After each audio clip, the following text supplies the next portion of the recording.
बिस्मिल्लाहिर्रहमानिर्रहीम अस्सलाम वालेकुम स्टूडेंट्स। मैं हूं हसन फरीद, आपका फिजिक्स टीचर। स्टूडेंट्स, आज का हमारा आर्टिकल है कि हम फाइंड आउट करेंगे इलेक्ट्रॉन के जो ऑर्बिट है उनके रेडियस। इसके लिए आपको बोहर की जो थ्योरी है उसका पता होना जरूरी है। तो आइए स्टूडेंट्स स्टार्ट करते हैं आज का लेक्चर।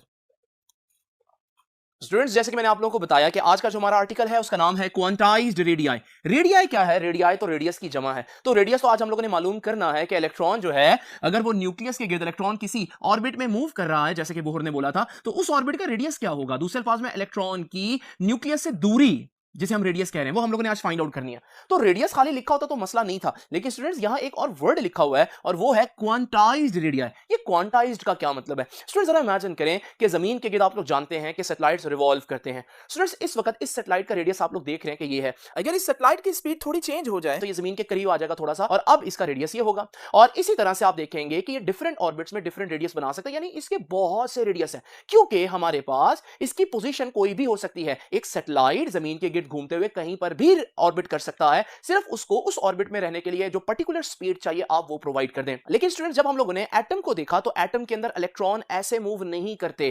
क्या फर्क है एटम के अंदर? एटम के अंदर भी दरमियान में एक न्यूक्लियस होता है और इर्द गिर्द इलेक्ट्रॉन मूव करते हैं, लेकिन वो जो इलेक्ट्रॉन है स्टूडेंट्स, वो हर जगह ऑर्बिट नहीं बना सकता। क्यों नहीं बना सकता? ये हम लोगों ने लास्ट टाइम डिस्कस किया। बस आज हम इतना जानेंगे कि इलेक्ट्रॉन हर जगह ऑर्बिट नहीं बना सकता। तो अगर इलेक्ट्रॉन इस वक्त यहां पर ऑर्बिट कर रहा है तो फिर आप देखेंगे इलेक्ट्रॉन इस पूरी जगह पर ऑर्बिट नहीं कर सकता, अब वो यहां पर ऑर्बिट कर सकता है, फिर यहां पर नहीं ऑर्बिट कर सकता और फिर यहां पर ऑर्बिट कर सकता है। इसका मतलब इलेक्ट्रॉन जो है वो सैटेलाइट्स की तरह नहीं है। सैटेलाइट्स हर जगह पर ऑर्बिट कर सकते हैं, जबकि इलेक्ट्रॉन के पास जो ऑर्बिट करने की पोजीशंस हैं वो कुछ फिक्स हैं। इसे हम कहते हैं कि उसकी जो पोजीशन है वो क्वांटाइज्ड है। क्वांटाइज का मतलब आप कह सकते हैं कि फिक्स है, लिमिटेड है, हर जगह नहीं है बल्कि कुछ जगहों पर वो रह सकता है। तो अगर उसकी पोजीशन क्वांटाइज्ड है तो फिर उसके जो रेडियस होंगे ऑर्बिट्स के, वो भी कुछ एग्जिस्ट करते होंगे। इसलिए हमने रेडियस के साथ आज क्या वर्ड लगाया? Quantized radii. कि वो जो चंद रेडियाई बनेंगे, क्योंकि हर जगह तो नहीं वो ऑर्बिट कर सकता, तो सारे रेडियस तो नहीं हो सकते, क्योंकि सारे ऑर्बिट ही नहीं एग्जिस्ट करते इलेक्ट्रॉन के लिए। तो वो जो ऑर्बिट एग्जिस्ट करते हैं उनके रेडियस का हम लोगों ने formula, general formula find out करना है।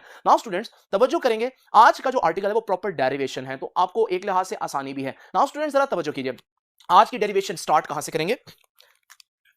तो मैं आज हेडिंग यही दूंगा कि बेसिकली आज का जो हमारा आर्टिकल है वो है मैथमेटिकल डेरिवेशन। सबसे पहले स्टूडेंट जरा तवज्जो कीजिए, आपको याद है सेकंड पोस्टुलेट क्या कहता था बोहर का? बोहर का सेकंड पोस्टुलेट कहता था mvr is equal to NH over 2 pi.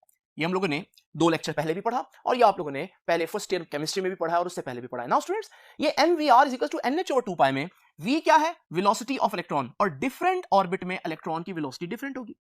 Are क्या है? रेडियस ऑफ इलेक्ट्रॉन, और डिफरेंट ऑर्बिट्स का रेडियस बन रहा होगा वो भी डिफरेंट होगा। तो मैं यहां पर जनरल कह देता हूं आर एन। आर एन का मतलब है कि radius of any orbit, v n का मतलब है velocity of electron in any orbit.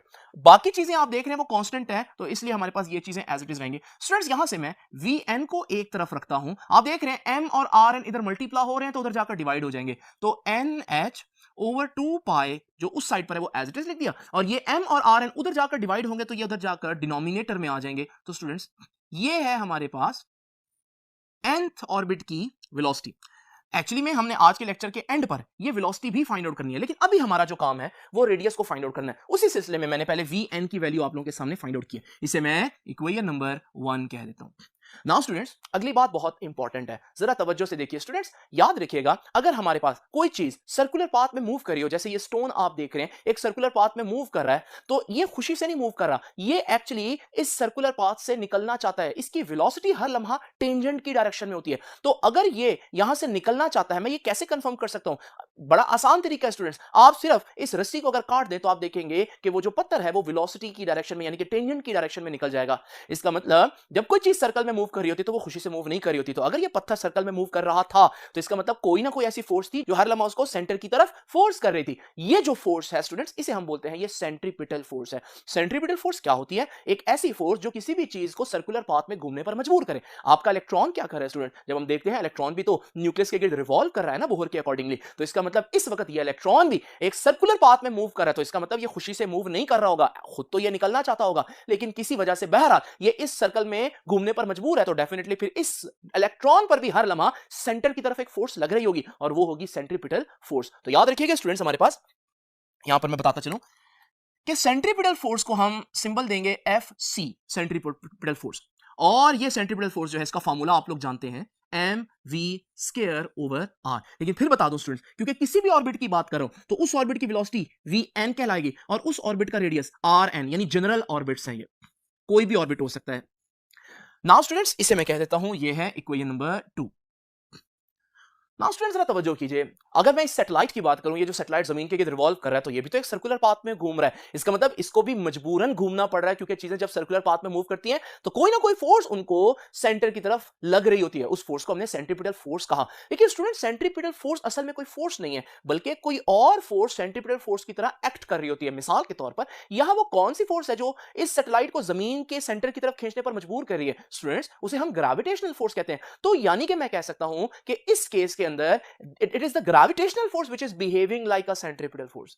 अच्छा स्टूडेंट्स जरा इमेजिन करें वही एग्जांपल जिसमें ये स्टोन जो है वो सर्कुलर पाथ में घूमने पर मजबूर है, तो डेफिनेटली इस पर सेंट्रीपिटल फोर्स लग रही है। लेकिन कौन सी फोर्स सेंट्रीपिटल फोर्स बन गई है यहां पर? तो आपको मालूम है कि ये जो पत्थर है हमारे पास, ये इस रस्सी से जुड़ा हुआ है और रस्सी का जो एक टेंशन है, एक तनाव है, वो इसको बाहर जाने से रोकती है। यानी कि यहां पर हम कहेंगे कि ये जो इसके अंदर टेंशन है, it is acting like a centripetal force. Students इस तरह आप बहुत से एग्जांपल दे सकते हैं। मिसाल के तौर पर ये मेरे पास एक राउंड अबाउट है, गोल चक्कर है, और आप देख रहे हैं गाड़ी इस गोल चक्कर पर सर्कुलर पाथ में घूम रही है, तो यहां पर सेंट्रीपिटल फोर्स लग रही है। लेकिन कौन सी फोर्स यहां पर सेंट्रीपिटल फोर्स के तौर पर लग रही है? तो जब मैंने देखा तो पता चला कि वो जो उसके टायर और रोड के दरमियान जो फ्रिक्शन है वो मजबूर कर रही है उसका सर्कुलर पाथ में घूमने पर। इसका मतलब मैं कहूंगा कि in this particular case friction is acting like a centripetal force.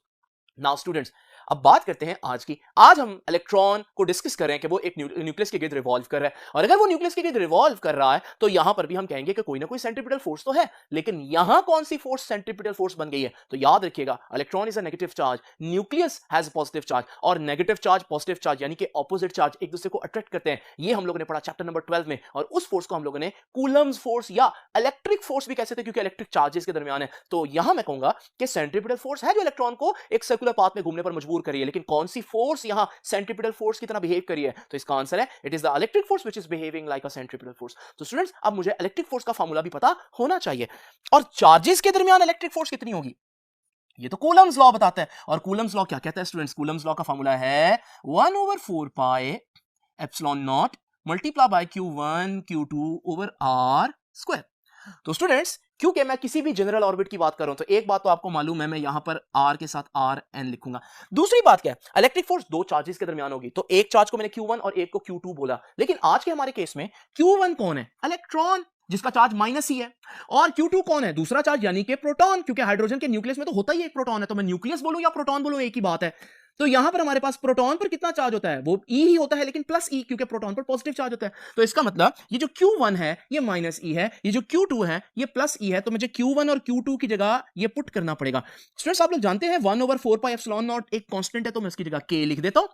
Q1 की जगह इलेक्ट्रॉन का चार्ज लिखूंगा। अब आप सोच रहे होंगे इलेक्ट्रॉन पर चार्ज माइनस E है तो मैं लिखूंगा माइनस E। नहीं स्टूडेंट्स, Q1 चार्ज का मैग्नीट्यूड है, और मैग्नीट्यूड में हम नेगेटिव पॉजिटिव को कंसीडर नहीं करते, तो है तो वैसे उसका चार्ज माइनस E, लेकिन मैं यहां पर लिखूंगा सिर्फ E। ये हो गया इलेक्ट्रॉन पर चार्ज। Q2 क्या है? न्यूक्लियस पर चार्ज। न्यूक्लियस में एक ही प्रोटॉन है, तो उस पर भी चार्ज कितना है? E। और स्टूडेंट्स नीचे आ गया Rn और उसका स्क्वायर। और स्टूडेंट्स मैं इसको मजीद सिंपल कर सकता हूं कि Fe किसके बराबर आया? K E into E is E square over Rn square. Students ये इलेक्ट्रिक फोर्स है जो प्रोटॉन और इलेक्ट्रॉन के दरमियान में है। और स्टूडेंट्स इसको मैं इक्वेशन नंबर 3 बोल देता हूं। और मैंने अभी आपको क्या बताया? मैंने आपको बताया कि ये जो इलेक्ट्रॉन है ये एक सेंट्रीपिटल फोर्स की वजह से इस सर्कल में रिवॉल्व कर रहा है। और याद रखिएगा कि ये सेंट्रीपिटल फोर्स असल में कौन सी फोर्स है? वो जो पॉजिटिव और नेगेटिव चार्जेस के दरमियान इलेक्ट्रिक फोर्स है, it is behaving like a centripetal force. तो फिर मैं यहां से कह सकता हूं कि जो आंसर सेंट्रीपिटल फोर्स का आएगा वही आंसर इलेक्ट्रिक फोर्स का आएगा। तो फिर मैं इन इक्वेशंस को आपस में कंपेयर कर सकता हूं। तो स्टूडेंट्स मैं यहां पर कहता हूं एज इलेक्ट्रिक फोर्स, वो जो चार्जेस के दरमियान है, is behaving like a centripetal force, वही इलेक्ट्रॉन को मजबूर कर रही है घूमने पर। तो फिर मैं कह सकता हूं हेंस मैं कह सकता हूं कि जो इलेक्ट्रिक फोर्स है वही सेंट्रीपिटल फोर्स है। तो दोनों के आंसर्स क्या होंगे? सेम होंगे। अब इलेक्ट्रिक फोर्स कितनी है? इलेक्ट्रिक फोर्स है K E square over Rn square. तो इसकी जगह इसकी वैल्यू पुट करता हूं K E square over Rn square. ये है सेंट्रीपिटल फोर्स, और सेंट्रीपिटल फोर्स कितनी है, mv² ओवर r, तो mvn² ओवर r। आपने देखा मैंने यहां पर भी जब एरो बनाया है तो उस एरो के ऊपर सेंट्रीपिटल फोर्स भी लिखा है, नीचे इलेक्ट्रिक फोर्स भी लिखा है, क्योंकि इलेक्ट्रिक फोर्स ही सेंट्रीपिटल फोर्स की तरह बिहेव कर रही है। तो स्टूडेंट्स यहां से हम देखते हैं क्या इसको सिंप्लीफाई किया जा सकता है, बिल्कुल, ये एक Rn और यहां से एक Rn कैंसिल हो जाएगा। अब स्टूडेंट्स हमारे पास क्या रह गया बाकी, ke², नीचे रह गया एक Rn, और यहां क्या रह गया स्टूडेंट्स, mvn²। नाउ स्टूडेंट्स जरा तवज्जो कीजिए, हमें क्योंकि रेडियस फाइंड आउट करना है तो ये जो Rn है मैं इसको उस तरफ लेकर जाऊंगा और ये चीज इधर ले आऊंगा। तो आइए चलते हैं नेक्स्ट बोर्ड पर और देखते हैं कि ये फर्दर किस तरह से डिराइव होगा। तो स्टूडेंट्स जो मैंने अभी आप लोगों के सामने इक्वेशन लिखी है उसको मैं एक दफा फिर से लिख देता हूं। तो ये था ke² ओवर Rn और इधर था mv²n। नाउ स्टूडेंट्स जरा तवज्जो कीजिए, अब यहां पर मैंने आपको बताया हमें रेडियस फाइंड आउट करना है, तो आइए इस Rn को उधर ले जाते हैं और इसको इधर नीचे ले आते हैं, क्योंकि इधर न्यूमिनेटर में तो इधर आकर डिनोमिनेटर में आ जाएगा। तो ये बनेगा हमारे पास ke² एज इट इज ऊपर, mvn² नीचे आ जाएगा और ये Rn उधर चला जाएगा। यूं हम लोगों ने इसको लिख दिया। और स्टूडेंट्स आपको मालूम है हम इसको इस तरफ भी लिख सकते हैं, तो मैं इसको ऐसे लिख देता हूं। तो स्टूडेंट्स अब हमारे पास, आप सोच रहे होंगे कि फार्मूला तो आ गया, क्योंकि हम लोगों ने क्या फाइंड आउट करना था, radius of any orbit, nth orbit यानी कि, तो रेडियस ऑफ nth ऑर्बिट तो आ गया, लेकिन मसला क्या है, रेडियस ऑफ nth ऑर्बिट में ये जो vn है ये एक वेरिएबल है, ये कांस्टेंट नहीं है। तो आप किसी चीज की वैल्यू तब तक नहीं फाइंड आउट कर सकते जब तक कि उस इक्वेशन में सारी वैल्यूज नोन ना हो, कांस्टेंट ना हो। तो इसका मतलब ये vn की वैल्यू को हमें सब्स्टिट्यूट करना पड़ेगा। क्या मेरे पास vn की वैल्यू है? बिल्कुल स्टूडेंट्स, पिछले बोर्ड पर जाकर आपको बताता हूं कि सबसे पहले आज मैंने जो काम किया था वो यही किया था। तो स्टूडेंट्स ये देखिए इक्वेशन नंबर 1, vn की वैल्यू ही निकाली थी और वो कितनी थी, nh/2π m × Rn। आइए स्टूडेंट्स ये वाली इक्वेशन मैं वहां पर सब्स्टिट्यूट करता हूं। तो मैं कह देता हूं substituting value of vn in above equation, इस equation. Now students Rn as it is ke², नीचे m है, अब साथ क्या है, साथ है vn का स्क्वायर। वो vn की जगह मैंने खाली छोड़ दिया क्योंकि मैं भी इसकी वैल्यू सब्स्टिट्यूट करने लगा हूं। तो स्टूडेंट्स उसकी वैल्यू जैसे कि मैंने आपको बताई वो है nh/2π mRn।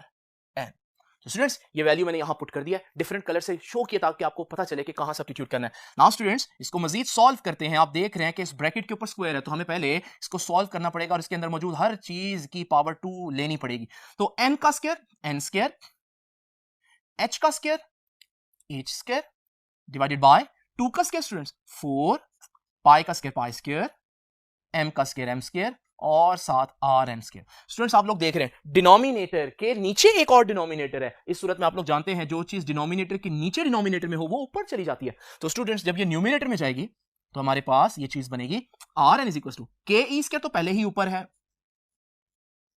ये 4 पाई² m² Rn² ये भी ऊपर चला जाएगा।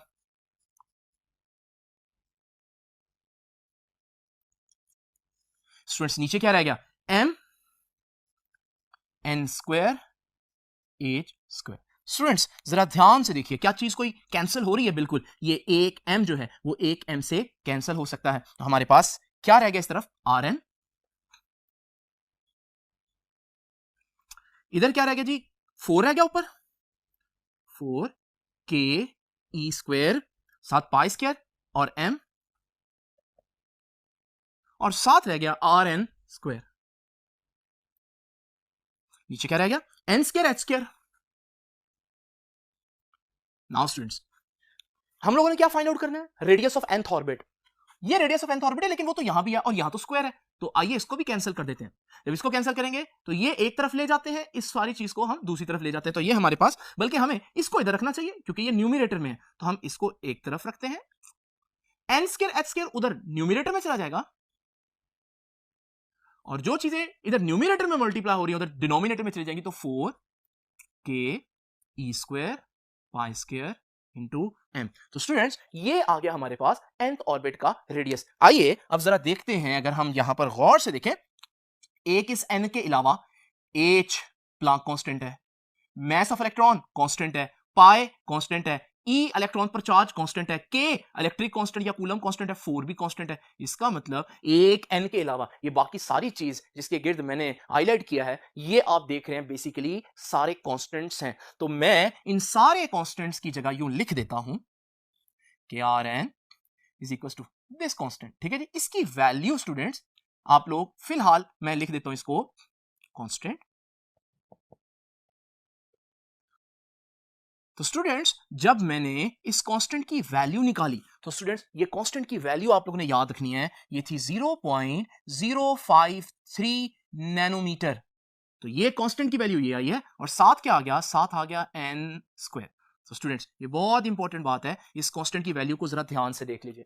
स्टूडेंट्स अब हमारे पास ये रिलेशन आ चुका है। इस रिलेशन में आप किसी भी ऑर्बिट का रेडियस फाइंड आउट कर सकते हैं, यानी nth ऑर्बिट का रेडियस। nth का मतलब क्या है, अगर आप n की वैल्यू 3 पुट करेंगे तो थर्ड ऑर्बिट का रेडियस आ जाएगा, n की वैल्यू 5 पुट करेंगे तो फिफ्थ ऑर्बिट का रेडियस आ जाएगा। तो जिस ऑर्बिट का आपको रेडियस चाहिए आप n की जगह वो वैल्यू पुट कर दो तो आपके पास वो वाला रेडियस आ जाएगा। लेकिन बाकी तो ऑर्बिट्स को बाद में देखेंगे, सबसे पहले तो हम फर्स्ट ऑर्बिट को देखते हैं। तो आइए स्टूडेंट जरा देखते हैं फर्स्ट ऑर्बिट के केस में आप कैसे निकालेंगे। फर्स्ट ऑर्बिट के लिए आप n की वैल्यू 1 पुट करेंगे। तो आइए इस इक्वेशन में n की वैल्यू 1 पुट करेंगे। जब मैं n की वैल्यू 1 पुट करूंगा इधर, ये क्या बन जाएगा r1 यानी radius of first orbit. Students इधर n की वैल्यू 1 पुट करूंगा तो 1 का स्क्वायर तो 1 ही रहेगा, तो फिर यही आंसर ना आ गया।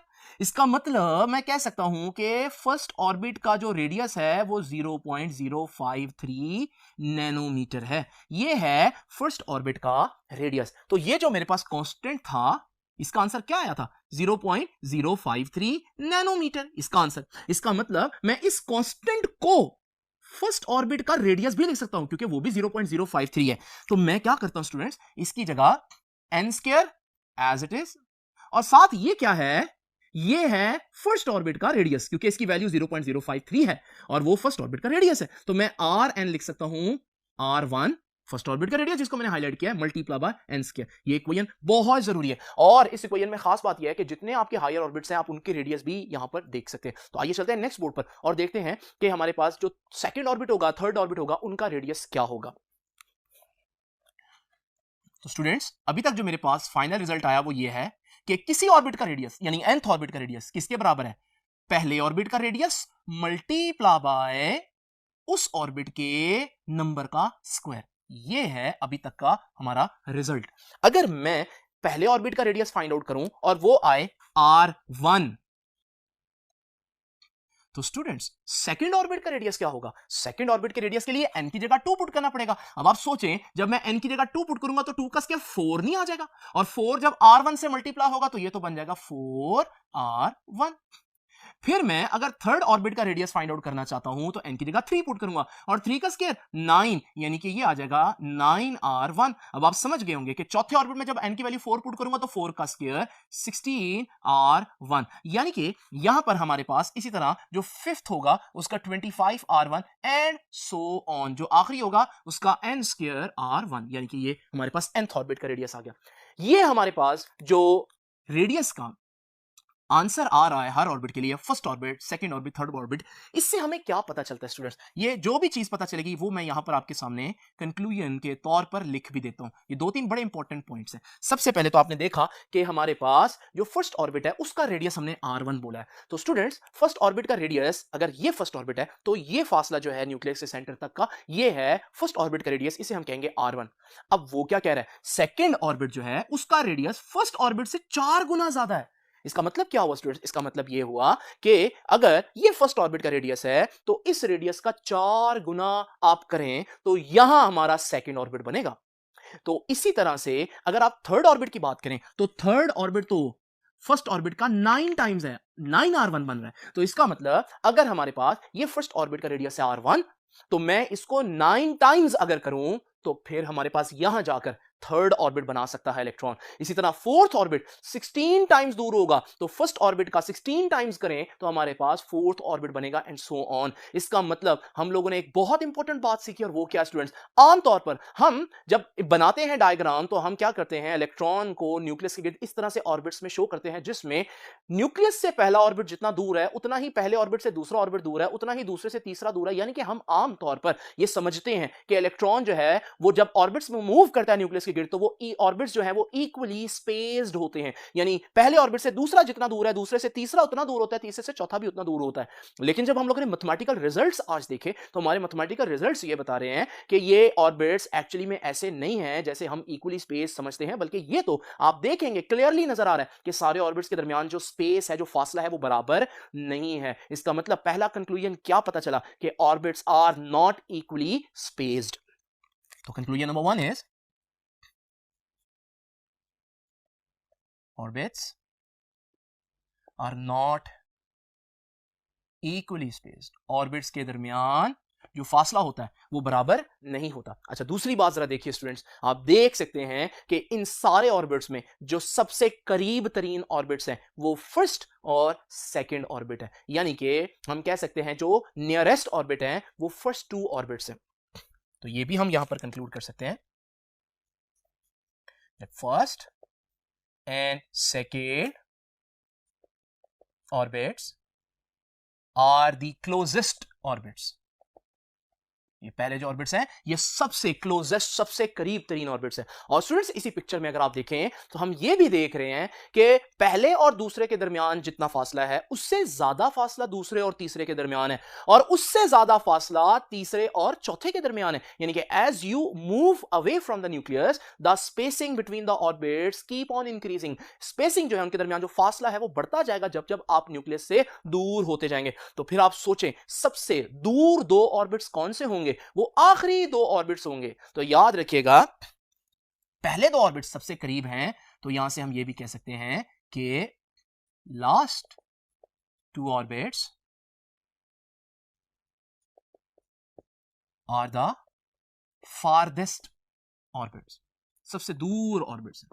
और स्टूडेंट्स एक और बात जरा तवज्जो से देखिए, हम ये भी कह सकते हैं जो मैंने अभी बोला कि जैसे जैसे न्यूक्लियस से दूर जा रहे हैं वैसे वैसे उनके दरमियान जो स्पेसिंग है वो बढ़ रही है। तो हम कह सकते हैं कि as orbits are away from nucleus, तो जैसे जैसे वो न्यूक्लियस से दूर हो रहे हैं the distance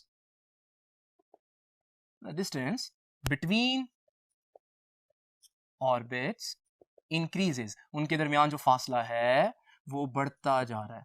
और कंक्लूजन में हमने क्या सीखा, किसी भी ऑर्बिट का रेडियस आपको मालूम करना हो आपको सिर्फ एक चीज चाहिए और वो क्या है, वो फर्स्ट ऑर्बिट का रेडियस बस। और उसके अलावा जो ऑर्बिट आपने जहां पर मालूम करने रेडियस उसका नंबर जो आएगा उसका स्क्वायर ले लेना। ये फार्मूला जो है ये बहुत इंपॉर्टेंट है, तो किसी भी ऑर्बिट का रेडियस आप लोग इससे फाइंड आउट कर सकते हैं। अच्छा, ऑर्बिट्स को लेकर एक और चीज भी आप लोगों को पता होनी चाहिए। स्टूडेंट्स जरा तवज्जो कीजिए, ये पहला ऑर्बिट है, इसका जो रेडियस है वो r1 है। ये सेकंड ऑर्बिट है और इसका रेडियस अगर मैं कहूं तो वो 4 गुना ज्यादा है पहले के मुकाबले में, तो 4r1 है। लेकिन अगर मैं आपसे ये पूछूं कि फर्स्ट और सेकंड ऑर्बिट के दरमियान फासला बताएं तो वो 4r1 नहीं आपने कहना, बल्कि अगर आप सेकंड ऑर्बिट का रेडियस देखें तो वो तो 4r1 है। लेकिन अगर आप फर्स्ट और सेकंड के दरमियान का फासला देखें तो आप ये फाइंड आउट करना चाहते हैं तो उसके लिए आपको जो 4r1 है उसमें से ये जो इसका रेडियस r1 है उसको माइनस करना पड़ेगा। तो फिर फर्स्ट और सेकंड के दरमियान कितना डिस्टेंस बना, 3r1। अच्छा जी स्टूडेंट्स, इसी तरह से अगर आपसे पूछे कि सेकंड और थर्ड के दरमियान फासला बताएं, अब देखें सेकंड ऑर्बिट जो है उसका सेंटर से फासला 4r1 है और थर्ड का मैंने आपको बताया था उसका सेंटर से फासला 9r1 है। तो अगर आप इनके दरमियान डिस्टेंस फाइंड आउट करना चाहते हैं, इनके दरमियान का फासला, तो फिर आप क्या करेंगे, वही काम करेंगे कि ये जो 9r1 है इसमें से 4r1 माइनस करेंगे तो हमारे पास बाकी बच जाएगा 5r1। तो इस तरह से आप देख रहे हैं कि हम स्पेसिंग बिटवीन द ऑर्बिट्स भी फाइंड आउट कर सकते हैं।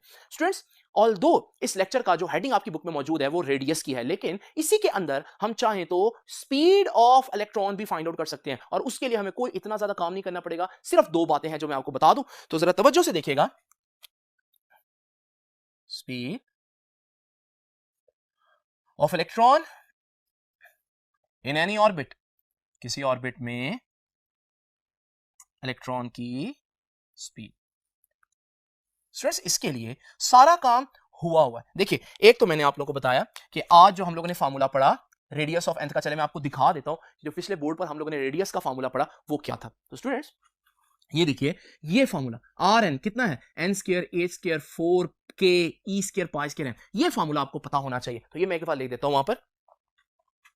तो रेडियस ऑफ nth ऑर्बिट क्या था हमारे पास जी, n square h square over 4 k e square pi square and m. Now students इसको आप लोगों ने याद रखना फिलहाल। अब स्टूडेंट्स हम लोगों ने फाइंड आउट क्या करना है, speed of electron in any orbit. आइए बिल्कुल चलते हैं फर्स्ट बोर्ड पर और देखते हैं कि speed of electron in any orbit यानी कि Vn क्या हम लोगों ने फाइंड आउट की थी। स्टूडेंट्स ये देखिए, ये इक्वेशन नंबर 1 मौजूद है जिसमें Vn मैंने फाइंड आउट किया और वो कितना है, NH ओवर 2 पाई mRn। तो स्टूडेंट्स ये इक्वेशन मैं वहां पर लिखूंगा। तो आइए जरा देखते हैं ये इक्वेशन। तो स्टूडेंट्स ये इक्वेशन हुई हमारे पास Vn is equal to NH over 2 pi mRn, ये वो इक्वेशन नंबर 1 है। अब हम लोगों ने करना क्या है, हम लोगों ने speed of electron in any orbit find out करना है, यानी Vn फाइंड आउट करना है। स्टूडेंट्स वो फाइंड आउट किया जा सकता है अगर बाकी चीजें कांस्टेंट। तो आप देख रहे हैं सब कांस्टेंट है सिवाय Rn को छोड़कर। ये Rn की वैल्यू मैं यहां पुट कर देता हूं। तो स्टूडेंट्स अब जरा तवज्जो से देखिएगा, बाकी चीजों को मैं एज इट इज रखूंगा, ऊपर NH एज इट इज है 2 पाई m, साथ क्या है Rn, और Rn कितना है students, n square h square over 4 k e square pi square M. अब जैसे कि मैं आपको बता चुका हूं कि डिनोमिनेटर के नीचे जो डिनोमिनेटर में होता है वो ऊपर चला जाता है। तो ये जो 4 k e square pi square M है इसको मैं ऊपर लेकर आ रहा हूं। तो स्टूडेंट्स हमारे पास speed of electron in any orbit किसके बराबर आया, ऊपर है NH, नीचे है 2 पाई m, और students n square h square भी आ गया, और स्टूडेंट्स 4 के ई स्क्वायर, ये सारी चीज ऊपर चली जाएगी। तो 4 k e square pi square m. Now students आइए जरा देखते हैं इसमें से क्या क्या कैंसिल हो रहा है। 2 1 2, 2 2 4, एक n से कैंसिल, एक h से कैंसिल। आप देख रहे हैं m से कैंसिल हो जाएगा, पाई एक पाई से कैंसिल हो जाएगा। तो आइए जरा देखते हैं ये फार्मूला जो है वो रिड्यूस होकर क्या बनेगा।